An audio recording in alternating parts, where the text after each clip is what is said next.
कुछ लोग कहते हैं कि रोज़ खाओ अंडा नहीं लगेगा ठंडा। हम कहते हैं कि मन के हारे हार है, मन के जीते जीत। यानी जब भी सुबह ठंडे के मौसम में उठते हैं तो मन में हौसला लेकर अगर उठते हैं ठीक है, नहीं तो मन में ये भाव है अरे ठंडी लग रही है, कैसे उठेंगे, कैसे स्नान नहीं करेंगे। तो अगर कांपना पहले ही शुरू किए, आधी ठंड तो वहीं बढ़ गई। और अगर सुबह हौसले के साथ उठते हैं, कहाँ है ठंडा, तो आधा ठंड आपका वहीं कम हो जाता है। हमें ठंड के मौसम से बचना है।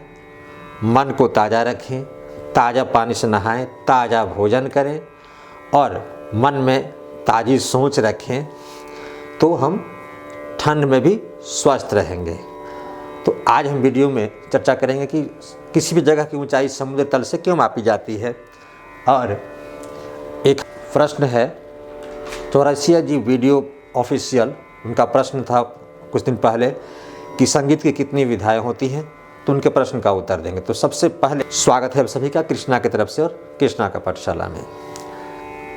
किसी जगह की ऊंचाई समुद्र तल से क्यों मापी जाती है? क्यों जब हम कहीं जाते हैं स्टेशन पर चाहे कहीं भी, तो वहाँ जब ऊंचाई लिखा रहता है तो ये लिखा रहता है कि समुद्र तल से इतना मीटर ऊंचा, समुद्र तल से इतना किलोमीटर ऊंचा। क्यों समुद्र तल से ही लिखा रहता है? तो ठीक वैसे ही जैसे हम सभी के गांव में जब अमीन जाते हैं किसी तरह के जो एक दूसरे से ज़मीन के बारे में विवाद होता है डराण के लिए, तो उस समय जब मापने वाले अमीन जब गांव पे जाते हैं तो सबसे पहले एक स्थिर जो हमेशा एक जगह रहे उस जगह की तलाश यानी कुआं देखते हैं कि कहाँ आसपास कहीं कुआं है, या फिर वैसी जगह जो सरकार ने कोई सड़क बनाई हो, कोई ऐसी संस्था हो या कोई ऐसा जगह हो जहाँ स्थिर डराण पहले का कुछ दिन पहले का ही कायम किया गया हो, वहाँ से या सबसे उत्तम है कुआं, जो आपका 100 साल 200 साल 400 साल 500 साल से भी कुआं वैसे ही है। तो वहाँ से जो है ज़मीन माप कर ला करके तब एक डराण कायम की जाती है। तो धरती पर जो तल है अस्थाई तल समुद्र का ही है, क्योंकि वर्षा हो या गर्मी समुद्र का तल एक जैसा बना रहता है।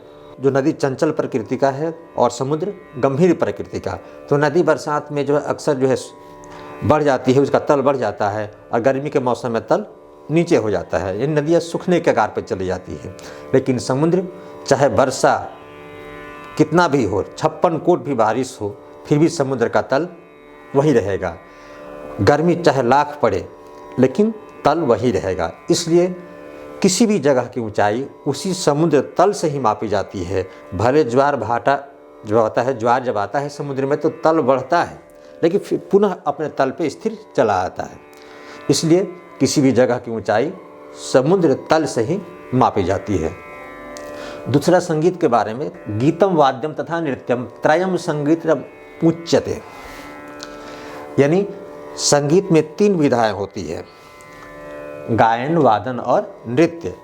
गीतम वाद्यम नृत्यम त्रय संगीत, यानी संगीत कहा जाता है किसको?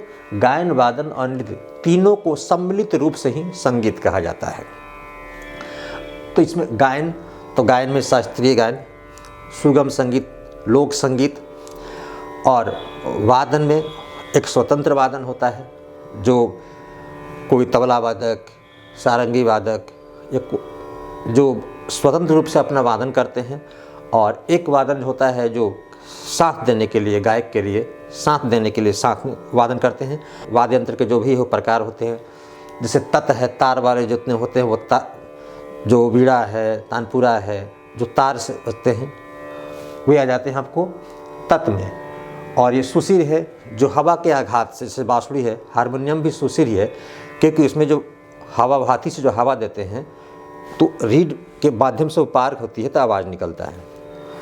और अवनद है जो चमड़े पर आघात करते हैं, चमड़े पर जब चोट लगाते हैं तो कंपन होती है तो उसमें आवाज़ निकलती है। नृत्य में भी है, लोक नृत्य है, शास्त्रीय नृत्य है। और संगीत की 2 पद्धतियाँ होती है, उत्तरी संगीत पद्धति और दक्षिणी संगीत पद्धति। और संगीत एक बहुत अच्छी चीज़ है, संगीत हमें सुनना चाहिए। अगर संगीत सरस्वती का वरदान है, अगर आपके पास कुछ कला है तो उसको बढ़ानी चाहिए, क्योंकि हम पढ़ाई तो हर कोई पढ़ सकता है, लेकिन ये संगीत जहाँ तक चीज़ है तो ये ईश्वरीय देन होता है। किसी किसी के पास खास उसकी एक कला होती है सरस्वती की कृपा होती है। तो अगर वैसी कृपा है तो संगीत सीखनी चाहिए जो आपकी अभिरुचि है। और सुनने की जहाँ तक संगीत सुनने से बहुत फ़ायदे हैं।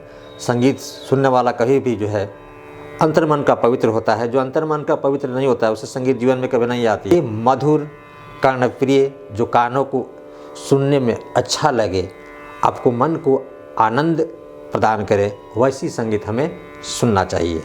तो वीडियो देखने के लिए बहुत बहुत धन्यवाद। छोटे हैं तो प्यार और आशीर्वाद।